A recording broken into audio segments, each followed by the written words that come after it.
WWE 2K25 has arrived, and today I'm going to show you how to update your universe mode to match real-life WWE TV. First, you want to go to your calendar so you can make some changes to the PLEs. First up is changing the number of matches to 6 across the board for all PLEs except WrestleMania. In real life, it's 5, but the lowest you can have in-game is 6, which resembles close as possible to what it is for WWE. For WrestleMania, you want to put it as 8. This will give you 16 across the 2 days, and should closely match what we will see this coming year. The only one that won't be 6 matches besides Mania is King and Queen of the Ring. It forces you to have 7, so we'll just leave that as is.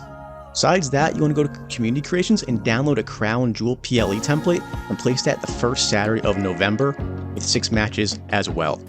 And now that Saturday night's main event has been added to the base game, you can go ahead and add that to your universe mode. Currently, it's looking like we'll have a show in May, July, and at some point at the end of the year. I'm going to put December. This makes the most sense there.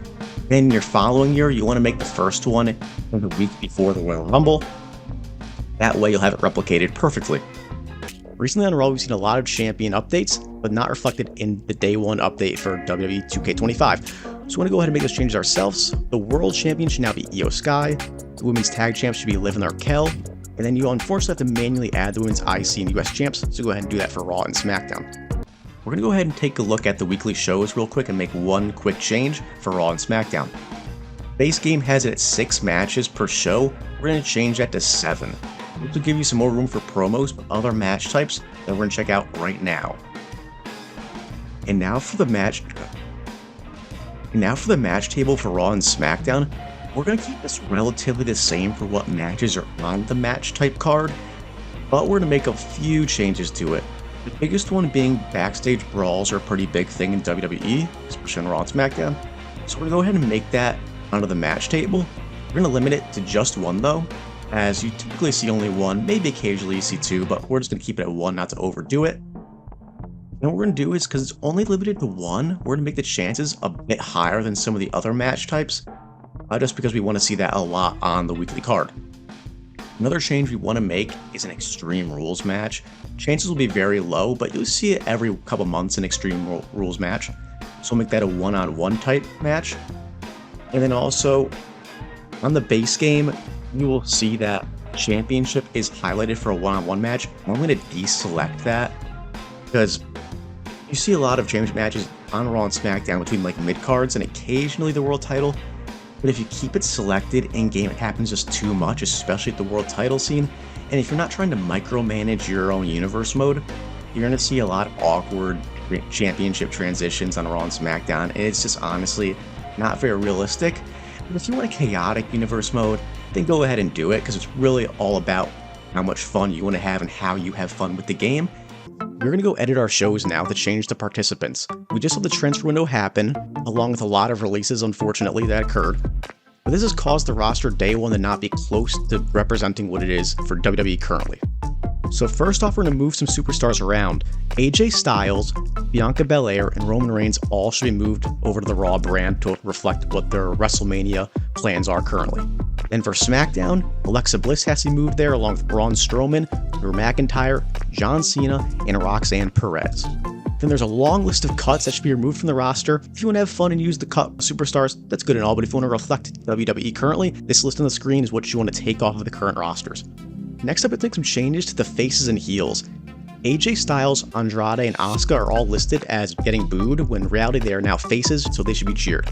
Then on the flip side, we have John Cena, Kevin Owens, The New Day, Candice LeRae, Carmelo Hayes, Charlotte Flair, and Raquel Rodriguez, who are now heels and need to be booed by the crowd in-game. We also need to remove managers, as this long list that's on the screen as well all have managers that IRL you do not see any managers for when it comes to WWE TV. So we're going to make those changes and remove all those managers for these superstars. Then with recent developments, we're going to make some changes to the enemies and allies. Specifically for Kevin Owens, Sami Zayn must now be an enemy and not a manager. Nia Jax must have Tiffany as an enemy, along with Candice LeRae being her new ally. Tiffany Stratton should have Charlotte Flair as her enemy, and then Roxanne Perez should have Bayley as an enemy as well. Then going over to tag teams, unfortunately Liv and Raquel are not a tag team day one. I think that's because teams are limited to 5 superstars, which unfortunately makes Raquel Rodriguez not in Judgment Day. JD McDonough is her. I took him out of Judgment Day for now and replaced him with Raquel, and then made the subgroup of Liv and Raquel so they can be the tag team champs. Then I also decided to make Dom and Carlito a tag team, even though I have them as solo stars. They could also allow them to then be tag teams and fight for the tag team titles and get tag team matches. Besides that, I got rid of the Unholy Union, as unfortunately the Alba Fire is now a single star with Isla Dawn being released. And that's about it for tag team changes they have to make. Next up, we'll look at the divisions for each title in Raw and SmackDown. For Raw, I have 6 contenders along with their champion Gunther. I have Jey Uso, CM Punk, Roman Reigns, Seth Rollins, Sami Zayn, and Finn Balor. Finn Balor can put anywhere. You can put him along with like Dom in the tag team division if you want, but I have him right now contending for the world title, just to flesh out that world title scene. Then for the IC, it's massive. Obviously, Braun Breaker's your champion. I have Sheamus, Logan Paul, Bronson Reed, AJ Styles, Rey Mysterio, Dominic Mysterio, Ludwig Kaiser, Chad Gable, Karrion Kross, Dragon Lee, Carlito, JD McDonough, and then Ilya Dragunov, who's hurt, but I still have him in the division. Give you 13 contenders. In the tag division, I have What You See, which is in the base game, except Pete Dunne and Tyler Bate. I removed that tag team, so they're not in the contenders. Over in the Women's World Championship contenders, I have Bianca, Rhea, Bayley, and Becky contending for Io's title. For the tag, I left it as the base game, all those 3 contenders with the champs. Then for the Women's IC, you have Dakota Kai, Alba Fire, who's now a solo act, Ivy Nile, Maxine Dupree, Natalia, and Kiana James, who's currently hurt though, all contending for Lyra Valkyria's IC title. Over on SmackDown, if Cody's the champ, then you have John Cena, Roman Reigns, Drew McIntyre, Damian Priest, Kevin Owens, Randy Orton, and Solo Sikoa contending. I debated putting Solo for the US title, but for now I just left him out as a world contender. For the US title, we have Shinsuke as the champion, obviously, then LA Knight, Carmelo Hayes, Andrade, Jacob Fatu, Jimmy Uso, The Miz, Braun Strowman, Santos Escobar, Apollo Crews, and R-Truth as the contenders. For the tag titles, I left that as is, as the base game. For the women's WWE title, you have Tiffany Stratton as your champ. Contending is Nia Jax, Naomi, Charlotte Flair, and Alexa Bliss. The tag champs left that as is, as this division is pretty small. For the women's US title, your champion is Chelsea Green, then have Candice LeRae, Roxanne Perez, Michin, Zelina Vega, and B-Fab as your contenders. Next up, you want to go into options. The main thing here you want to take a look at is the cash-ins.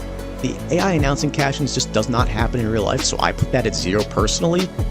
Mid-match cash-ins, I put at 2, along with AI post-match cash-ins. This will give you more likely a cash-in within the first, usually 6 months of someone winning the Money in the Bank, which I personally like, as usually if it takes more than 6 months, it kind of gets dragged down. It's like, are you ever going to do it? And it's not as fun to mix up your universe mode with a long cash-in. Also, automatic rivalries I keep on, just to allow the game to do what it does, but obviously you as the player can go ahead and make those changes if you want week to week. Tag team breakups and formations, I personally keep them off, as I like to control a good bit of my universe mode, but if you just want to watch universe unfold and not really make any changes, I would say keep it on, as the breakups don't happen too often. I see more often you actually see new tag teams. It may become an issue over time. You have to force some tag team breakups yourself. For me personally, that's why I like it off. Crowd reaction changes, this is a weird one. I keep it off personally, then manually change it for each superstar over time, just because it feels like with these rivalry actions, it changes over time how the crowd feels, and you can see some weird on and off. Someone's a heel, and 3 weeks later they're a face. Back and forth, like Big Show levels. So for me, I don't enjoy that as much. I will manually change it myself, so over time when I see a heel become a heel, face become, stay a face, turn a heel, that type of thing. Injuries I just keep on just because you don't really see them too often, it doesn't really matter. Superstar entrances, I keep them on even though I skip through them most of the time, but let's keep them on just for when SummerSlam Mania comes up. Get that hype of the entrance. Today we're going to take a look at the best WWE 2K25 sliders and gameplay settings. I like to leave it on Legend. I feel like the game's fairly easy. If you don't play too often, move down to Hard, but for anyone that plays a lot, Legend is the best. Weak detection, I have Simulation as it's realistic. Stamina, keep on Normal. Submission minigame, I like Rapid personally, but if you like Slider, then do that. That's more of a preference thing than what should be best for the game. Pin minigame, I personally like Timed, but obviously you can do Rapid for that. I leave the pinned minigame first count lock off. This one doesn't really matter to me, so I just leave it off. Creating blows, I keep on. Obviously there was an issue with this happening too much when the game launched. We'll have some more settings for that later on, so keep an eye out for that. Chain wrestling, I keep on as well. Keep these next two off. Rope break off. Personally for me, this happens too much when it's left on. You can still manually rope break in game and the ref will call it. Keep it realistic to WWE TV. So that's why I keep it off. Auto reversals for ground attacks keep on. Entrance run-ins I don't really like on, but mid-match and post-match I do like on, as you see that far more often in WWE. So that's, for me personally, that's why I like it, but it's personal preference. So if you want to keep this on for entrance run-ins, then might as well. Blood I keep off when I'm playing Universe for the weekly shows. I keep it on for PLEs. If I'm playing with friends, I obviously keep it on. So it's a mix of when having it on and off for me. Subtitles and tutorials keep off, or will pop up 24/7. It's annoying as hell. Instant recovery I personally do not like, especially when the CPU does it after a finisher, or my friends do it after a finisher. So for that reason, I keep it off. Everything else I keep on. Moving on to presentation. The gameplay camera, I switch between standard and third person, and then ramp facing only for the Rumble. I really just mix up with how I'm feeling, but standard, I just like it, but I know most people recently have liked the ramp facing third person more, so that's a personal preference thing. Inverted keep off, default for third person. Superstar HUD, I like it on when I'm playing the game, but when I do CPU, I keep it off. Control hub match rating HUD. This is a weird one. I keep it on just because the control hub just tells you when you have a finisher. So I'd like to be able to know that. I don't know why it's tied to the match rating in the top left corner, but it is. So for that reason, I keep it on. Then for the reversal prompts, I could keep that on, obviously, or it'd be impossible to know when to reverse. Rough counts, keep that on as well. Run-ins, breakout HUD, keep that on. Replays can get kind of annoying, I'm not going to lie, with the presentation, so I just keep that off, but personal preference. Camera shakes, I keep on. Camera cuts, I keep on. And for the camera cuts, they had some new settings this year for that, which is great. So for big moments, I have that frequently. I want to see that a lot when I'm setting up finishers and stuff like that. I want to see great camera cuts, similar to live TV. It's fun to have in your gameplay. Then for pins and submissions, want that often. Weird. Sometimes in game, you'll get really awkward camera angles if you don't have this on often. So this makes the visually so much better for gameplay when it's set on often. Dive attacks, I like it frequently as well. I think it adds a layer to the presentation when it's on frequently. And for taunts, this could be weird sometimes with weird angles and not being able to see your opponent, so we put it on sometimes just because sometimes it's cool, sometimes you just don't want to have it. Camera pan, I keep on. Ringside camera cuts, this one's weird as well. Sometimes it's good, sometimes it's not. Depends on where you're at outside the ring, so for that reason, I just keep it off. Super finisher, this is the graphic that shows like the red screen. It's like blurry and stuff a little bit, like the waving back and forth thing. I keep it on just because it's fun, but if you're a sim player, I get why you'd want to have it off. Controller vibration off, I find it incredibly annoying. Trigger effect on, spectate control display on, watermark image. It's off recently. It just takes up too much of the screen in the bottom right, so I just keep it off. And then the rest of this stuff I just keep on for presentation. Over to balancing, I made some changes, not a whole lot here. The first four I kept on 50. AI finisher reversal rate, I brought down to 40. I feel like second time you go for a finisher in a match, I feel like it gets reversed like 90% of the time. Oh, and drop it to 40, it only happens less, which is great. Which I do want some finisher reversals, don't get me wrong. You see them all the time in WWE, but I feel like base game was just too much, so right now I've set to 40.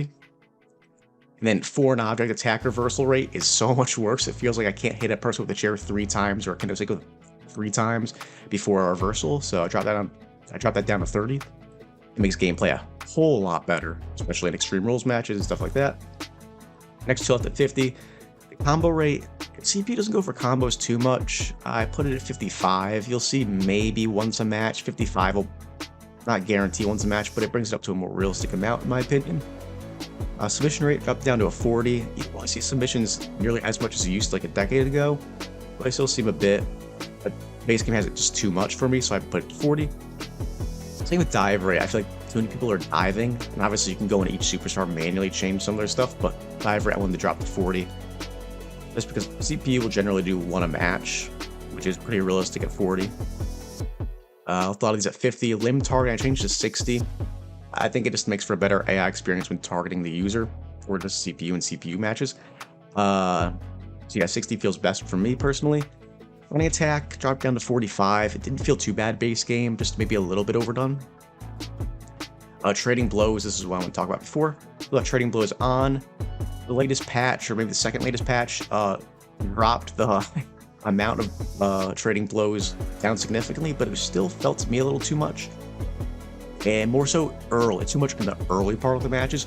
Putting down 30 actually doesn't reduce the amount it happens too much, but it makes it later in the match, which makes more sense. You're not going to do trading blows earlier in the match. It's when the match gets carried on for a while. Both superstars are no feeling it, stamina's down, they're tired, they trade blows. So you want it later in the match to make it more realistic. So dropping to 30 makes that happen more later in the match than early, which is great and great for gameplay.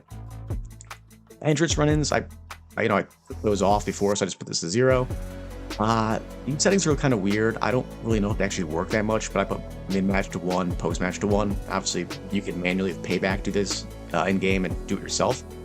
So yeah, I just said the 1. I don't really know if it actually works at this point. Referee downtime, I changed it to 75. It feels like when refs get hit or knocked down, they jump up way too fast. 75 feels like a better mix. It gives you time in a regular match to maybe pull out a chair, hit your opponent with a chair, throw it out of the ring quick. Ref doesn't see, go for the pin. Nice dirty win. Superstar downtime, left it at 50. You might want to change this in a ladder match to like 30 or 40, just so superstars get it quicker. To make ladder matches more interesting, but just for base gameplay, I left it at 50. Going to signature and finisher reversal 40, as I talked about before. It felt like that the AI was reversing too much at this point, especially on the second finishers. It felt like it had like an auto reverse just to keep the match going. So I went ahead and dropped this to 40. 11 reversal, talked about this before. 35 just to drop it to make sure reversals don't happen too much with these weapons. Rollout frequency, put it to 40. It felt like there was just a few too many rollouts in matches against the AI, so dropped it to 40. Left these all at 50 the rest of the way. Targeting, yeah, I don't really mess with these. It's kind of weird and funky, so I just left all the targeting as is. Now for the advanced stuff. For the player, I didn't really change any of these. I feel like the player was pretty much balanced, to be honest. It's more the AI I'm more focused on, especially with AI versus AI matches. For the recent finisher, I put it 45. I feel like if it's lower than 45, all the worst superstars in the game can kick out of finishers a lot. I don't really like, because when you're watching TV, it's like it's like Grayson Waller, like Austin Theory hit with like Jey Uso spear. They kick out of it at like 40 or 30 or whatever. But 45 keeps it a happy medium of like great superstar like Cody Rhodes or whatever. Even if let's say they didn't have the ability to have resiliency, let's just say they just got hit with a spear or whatever, they can kick out after the first one. At 45, but maybe a worse superstar can't. Then the previous finisher, which means if you get hit with the second finisher, I changed it to 55, upped it, because in most matches, if you hit with 2 finishers, you're probably not getting off the mat. But at WrestleMania, you might see some crazy stuff like Cody versus Roman, where you're getting hit with 3+ finishers, and that way I put it at 70, because you're getting hit with 3 finishers. I'd be shocked if you're getting back up. Then signatures, I hate for the most part when signatures lead to wins. Like there's some people like Sami Zayn has a signature where you can actually win off of the blue power bomb. There's not many people who have signatures where you really win off them. Like the 5-knuckle shuffle, you're not gonna see John Cena win off that. So I dropped the recent signature, which is the first signature, down to 20. The second only does 35, and the third only has 50 impact. And for the time pin minigames, I personally left this as is. Some people like to change it up to make it easier in the most difficult setting, which I understand, but I left that as is. Submissions, once again, I left that as is. I don't really mess with this stuff. Special guest referee, they botched this entirely again. With the base settings, let me say, you can fix this. In special guest referee, it feels like if you just do a couple of bad things, bad by the rule book, you know, if you just want to stunner a couple people with Kevin Owens, you'll get kicked out immediately. So bonus for fair actions, 100 out of 100. Penalty for unfair actions, 0 out of 100. Bonus for good positioning, 100 out of 100. Penalty for inaction, 0 out of 100. And for referee replacement time, 60 out of 60. This basically makes it so you can't get kicked. This basically makes it so you can't get kicked out of matches as a special guest referee. It's great because you want to be able to mess around, have fun. It feels like a mode where you're not. If you're a sim player, you use the mode just to ref the matches, like sim-like. Let's be honest, 99.9% of us have this mode to mess around with superstars, mess with both them, hit them with finishers and stuff, throw them around. So you don't want to have a match where you do that and get kicked out after 5 seconds. So these settings will make it perfect for being able to have a special guest referee match and have fun your own way and not worry about getting kicked out of the match. And with that, that's the end of this video. If you made it to the end of the video, please like and subscribe. I'm making a whole lot of WWE 2K25 content. We're going to have a lot more coming your way very soon. And with that, I hope you have fun with these gameplay sliders. I'll catch you guys in the next video.